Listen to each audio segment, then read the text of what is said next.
The Krayt have never been beaten and do not believe themselves to be defeatable.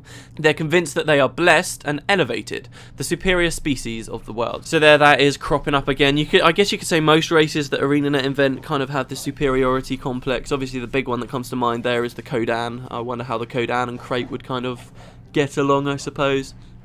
Religion. Krayt society is dark and fanatical. Led by their priesthood, the Oratus.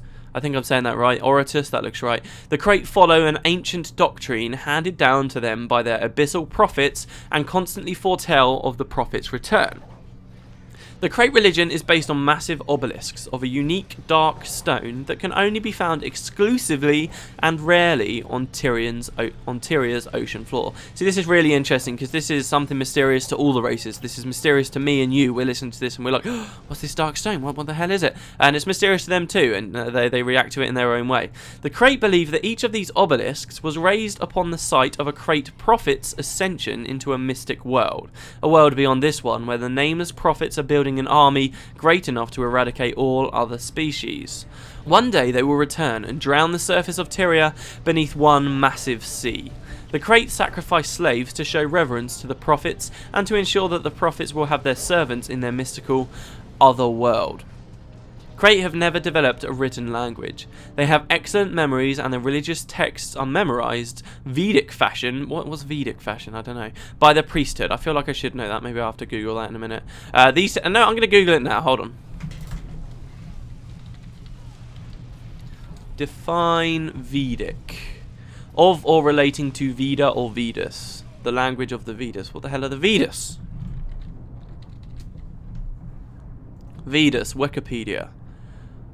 The Vedas are a large body of text originating in ancient India composed... Okay, so it's just... The text constitutes the oldest layer of Sanskrit literature and the oldest scriptures of Hinduism. Okay, alright, okay, simple.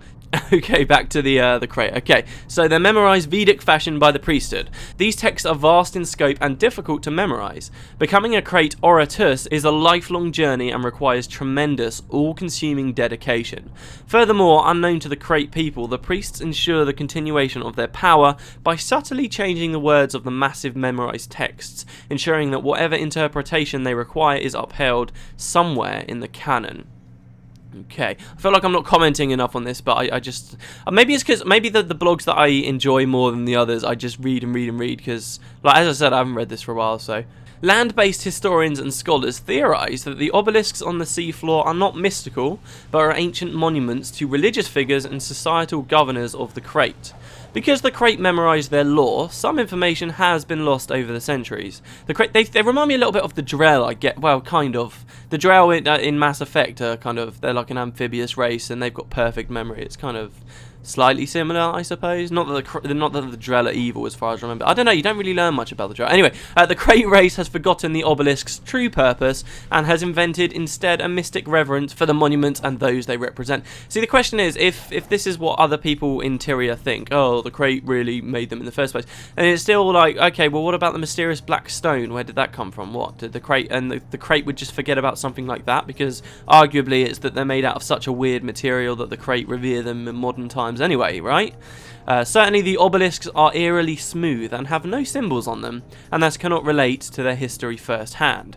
The Krayt Oratus are the ones who interpret the meaning of these monoliths for their people, and because of the fanaticism of these priests and priestesses, the story of the obelisk's creation and purpose has been twisted to religious use. See, I can imagine over the years, just like it would have so many different meanings about what they're actually for. I remember, I'm pretty sure they say something about Melandria in a minute. Like the obelisks, the Krayt are steadfast and immobile in their belief. Ah, really? They're going to draw that little comparison there? I don't know, I didn't... Alright, whatever they want to do. Their legends state that all the races living above water were driven out of the sea by the prophets and forbidden to return. Although these legends seem patently false to other races, the Krayt refuse to listen to any of these heresies from other races. Destroying them seems a much more effective way to ensure that the Krayt religion is not defamed.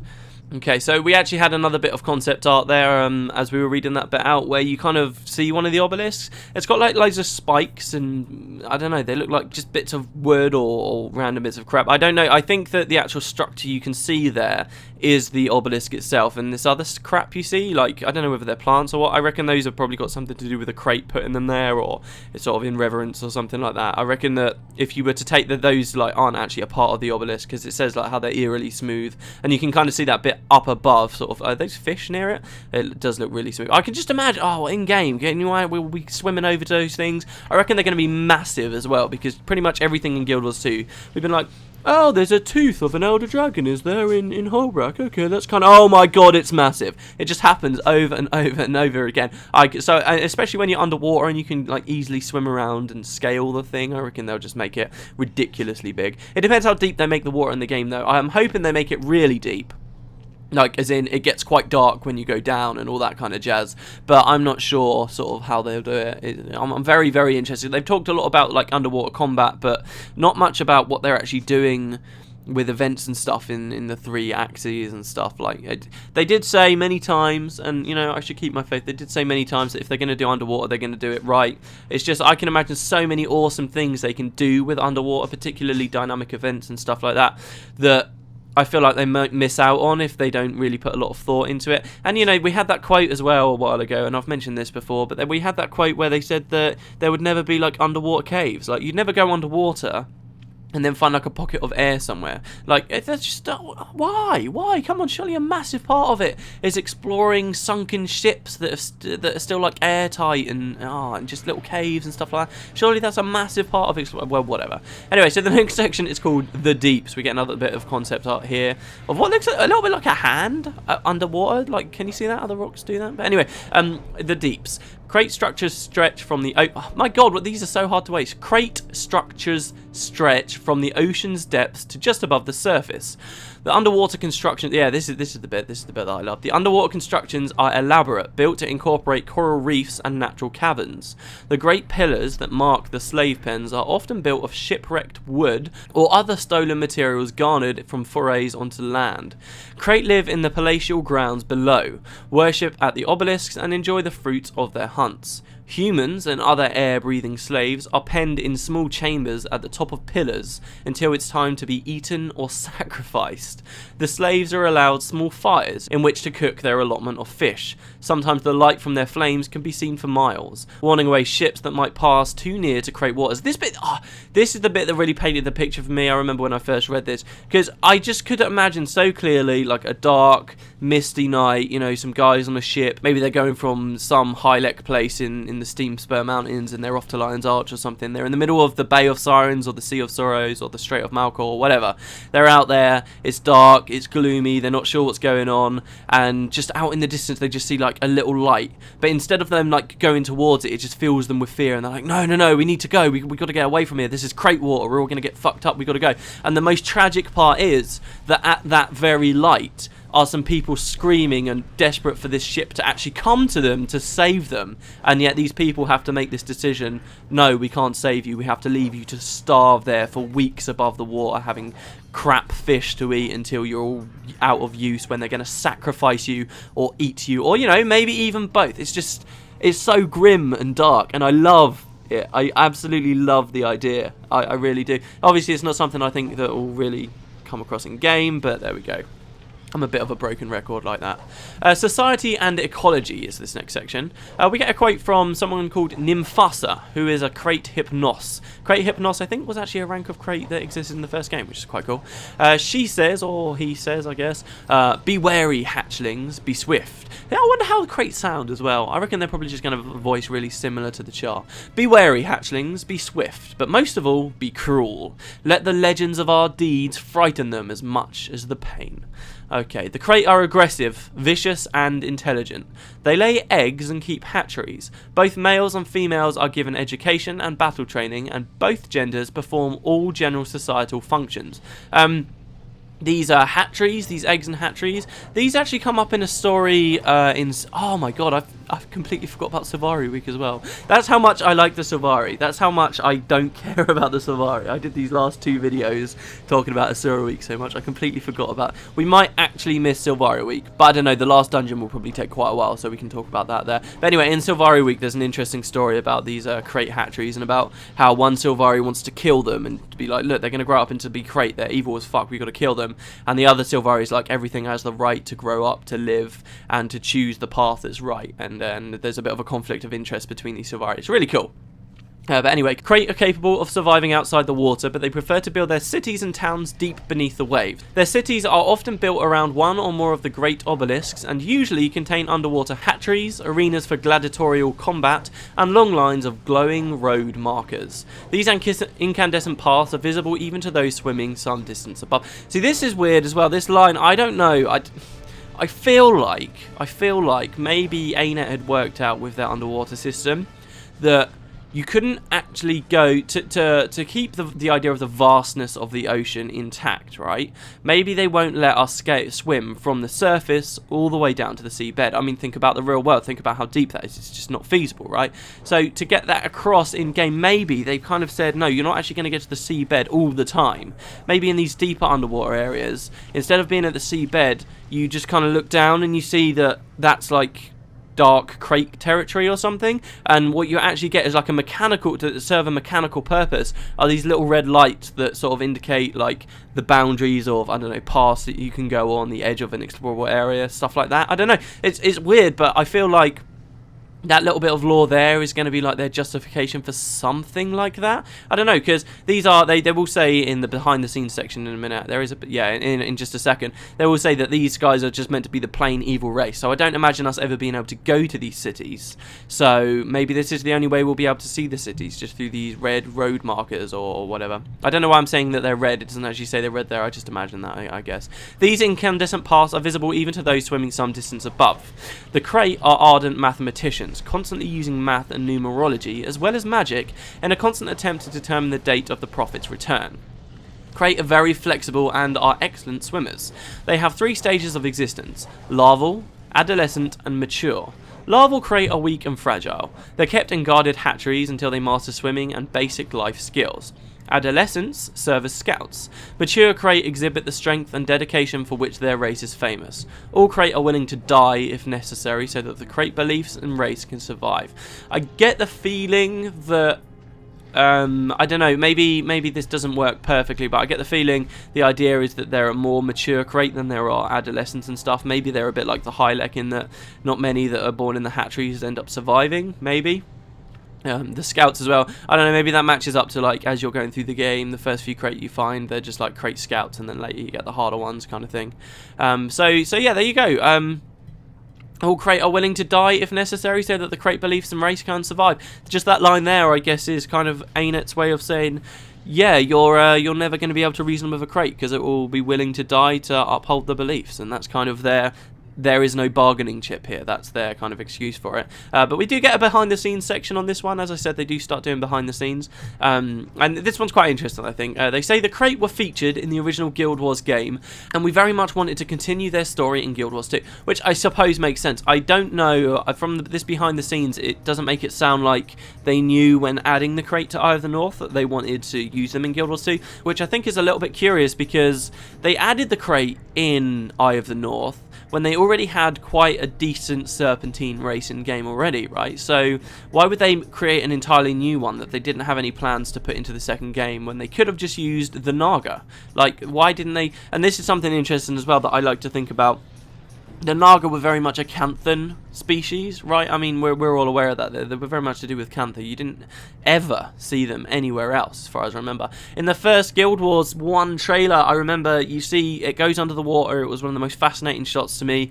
And you saw what I thought were Naga, like swimming around in like an Ascalon lake. If you remember, actually, that lake, this is a little bit off topic, but it's really quite interesting, I think. That lake in pre-Searing Ascalon there is a huge lake next to Ascalon City. It's a huge lake, but come after the searing, the lake's dried up, where what you now know as Ascalon City, shall we call it, is actually like a crappy little place actually in that lake. It's in the basin of that lake that's now dried up, and there's tar pits around and stuff. And the idea is of that lake there, actually, that a lot of us, I think you can overlay the maps, actually. The idea is that lake, that same lake that was a lake in pre-searing, wasn't in post, is now a lake again in Guild Wars 2. I think that's really, really cool. It's little details like that that kind of show that ArenaNet really did think about what the world would be like. They got to Ascalon, you know, when they're developing Guild Wars 2, they're obviously looking at the map, as they say, and they say, right, how's this changed? Has this changed a lot, like with the Crucible of Eternity, or has it not changed very much? Do we want people to be able to recognise it? And obviously when they got to the Ascalon and they were asking themselves these questions, they said, right, well, what was the geology like in pre-searing Ascalon? How did that change in the searing, and would it change back? And they asked themselves all that, and they were like, yeah, we'll put this fucking lake back here, do it, go for it. And it's there. And anyway, that's slightly off topic. I remember seeing the Naga there, or what I thought were the Naga. People say they're the crate now. I can get on board with that. We've never heard about the Naga being in Guild Wars 2. We might see, well, we'll probably see them when and if we ever go back to Cantha, but they decided to continue the crate storyline rather than the Naga one, which I think, you know, that's fine enough. It doesn't really bother me. But yeah, so back to the bit behind the scenes, sorry. They say, as they were expanding the game into new underwater regions, it was exciting to add new depth, pun intended, to an existing race. Brilliant pun, love it. Okay, the Crate have always been an unapologetically evil race. While we take pains in many instances to provide two sides to any story and to show that even evil races, cultures and characters have good reasons for their actions, these are the grey areas that I talk about that I love so much, the Crate were designed to be straightforwardly black hat. We approach their focus on religion very cautiously, knowing that the word prophet would bring to mind many modern religious references. I must admit I was thinking of that as I was going through, but I didn't want to be a bit of a dick. It's important to note that we in no way compare the Crate fanaticism to any real-world faith. Reading this actually reminds me, oh my god, it reminds me so much. When this came out, there were loads of people talking on the forums going on about it, even though they did like this behind-the-scenes section. It was actually quite funny. The prophets of the Crate are false religious figures invented by a ruling priest caste to maintain their control. No part of the Crate culture or religion is based on or intended to resemble any real-world parallel. I also remember a lot of people actually expressing, and I was one of these people, that we thought it was just a little bit sad that ArenaNet kind of have to add a note or like a disclaimer like that into their thing. You can't just read about a game world and be happy about it. You know, it is a behind the scenes section, so, you know, immersion does come out of it a little bit, but I do think it's a little bit of a shame that we live in a world where they have to mention something like that. But yeah.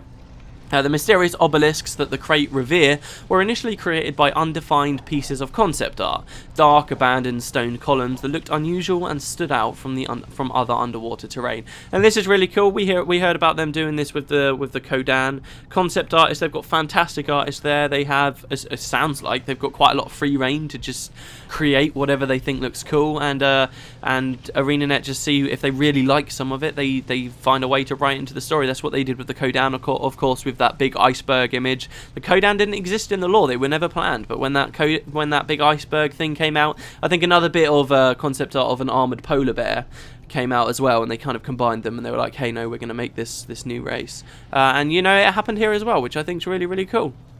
They really caught the eye of the design team, and we could easily imagine how a race might believe these are holy relics. The Guild Wars 2 art for the race is also amazing, very sinuous in animation and ferocious in design. We wanted to keep pre-existing styles of Crate, the Hypnos, but also add new ones. Expanding the story into their underwater cities gave us the perfect reason to introduce the Crate types that were not seen in the original Guild Wars, which is really cool actually. I like that, the way that's the end of the thing. We actually get another, wait, didn't we already see that concept art? No, we see some more concept art of the obelisks there. But I think that last line's actually really cool because it kind of makes me at least cast my mind back to Guild Wars 1, where we see, like, particularly what we saw out in Arbor Bay at the start of the Shards of Ore, where you're going through those Crate and you've got like the water around, and it just makes me think of those areas and be like, it actually helps to retrospectively put like an extra twist on what you're thinking as you go through those areas, because like, oh look, these are the Crate on the surface, but look, they're around the water, look how deep the water is over there, and now we know, you know, they've got their hatcheries and shit like that, and I don't know, puts things in perspective. It's really, really cool. So there you go, that's the crate. As I said, I really enjoyed this blog post when I first read it. I hope you enjoyed it with me reading it to you. I do have to remember to start putting in the, I didn't do this with the shards of war. I do got to start remembering to put the links in the descriptions. There should be one down there if you guys are interested in that. But yeah, there you go. So what we're going to do is go back to the dungeon. I've been talking for 40 minutes. The dungeon was 50, so we should be about good, I think. I'll see you guys in a sec. Alright, so here we are. We are in the TPS regulator unit, I think it's called, fight. And what do you know, the TPS is once again a golem. I think TPS is also, yes, you'd better believe it, another reference to Office Space. I swear to God, just glimmers in the story, and it's just Office Space, Office Space, Office Space constantly. If you've been reading the chat, by the way, sometimes some of you guys like message me and you're like, oh, I'm sorry, I spend more time reading the chat. I really don't mind. I'm completely aware that, like, you'll probably, like, right now, are you even listening to me? I don't actually care. Like, you can watch these videos however the hell you want. If you want to watch it just for the chat, then that's totally fine by me. But yeah, if you have been watching the chat, you will have seen, I already mentioned actually, those little pop things like what you see at Burial Station. I love those. That's so cool. I really, really enjoyed this, but you only really see those in this last room of this dungeon here. It's just absolutely awesome. You can actually see on the back wall over there, there's a little bit of concept art over there. Anyway, so this boss fight, it's a pretty simple boss fight, really. He hits like a truck, as you can see. We're wiping pretty badly, but there's lots of traps around, and as I mentioned earlier, you've got these other golems, these Flame Guardians, which are actually named the same as the Flame Guardians, I think, that disable traps in other dungeons, which is either a bit lazy or there's some interesting lore here that I'm not looking out for. But anyway, we're not doing too great in the fight, right? We do win it, though. We do win it without wiping, if I remember rightly. I managed to pop a scroll in time and we managed to get back up. But the idea of the boss fight is you kill these Flame Guardians and, well, they won't just disable all the traps on one side of the room. That would suck, because then obviously you could just pull the boss over there and only have to kill one Guardian. Instead, you've got traps all over, and like every other trap is disabled, like in a row, for instance, by one Guardian. So you do have to defeat both Guardians to disable all the traps, but by killing one you do basically take half the pressure off your team, which is pretty cool. We killed one and then decided not to try and kill the other. Not sure why we did that anymore, but there you go, down he goes. It's an okay fight, you know. There are definitely some better fights, as we've seen. I actually really like the Shards of All one. I don't think I mentioned that enough in the other video. I decided that we're going to go in and fight the other Flame Guardian here. You can see how much damage they do. I've got, what is my death penalty there? I do have some, I can't quite see what it is, but they hit so much. Like, you probably have seen it the whole way through the dungeon. They just absolutely destroy you if you're not careful. We kill this guy, we open the chest. There's no real interesting items that come from the chest, to be honest. And basically, this time we wave goodbye actually back at Blim at Ratasim, who doesn't follow you into the dungeon. So, but it takes us a while. We end up wandering around, like popping LODs and stuff, which I guess we don't really need to see. So we'll cut it until we, hold on, we'll wait until I open the chest, shall we, first? Come on, Matt, what are you doing? No, LOD is not more important. So yeah, there's a perfect example of what I was talking about earlier. And we get a first square. Oh joy. Come on, open the chest. Open the chest. Yeah, so there's actually a green you can get from the chest, which is Oola's staff. It's not actually like a quest item you need to complete the mission. You can just have her staff. I think there's like a weird attribute thing on her staff that doesn't quite match up to her actual in-game profession, but aside from that, it's not very interesting, really. But yeah, you can get Oola's staff if you want. I think it's got a unique skin as well, or it's like actually in-game you can see her wielding it as well, like during the main storyline of Eye of the North. Anyway, did I open the chest yet? I wasn't paying attention because I was thinking about Oola's staff. But yeah, we just keep popping LOD. You guys have seen enough. I'm going to cut it until we get to the, well, hold on. Yeah, no, I didn't open it. There we go. Come on, open the chest. Open the chest. Or did I open the chest? Yeah, I must have opened the chest because the countdown time is now on. Right, okay. Jesus, right. We just stand around for ages now. I'm going to cut it forward. There we go. We're back at Ratsum. And we can speak to Blim, who says...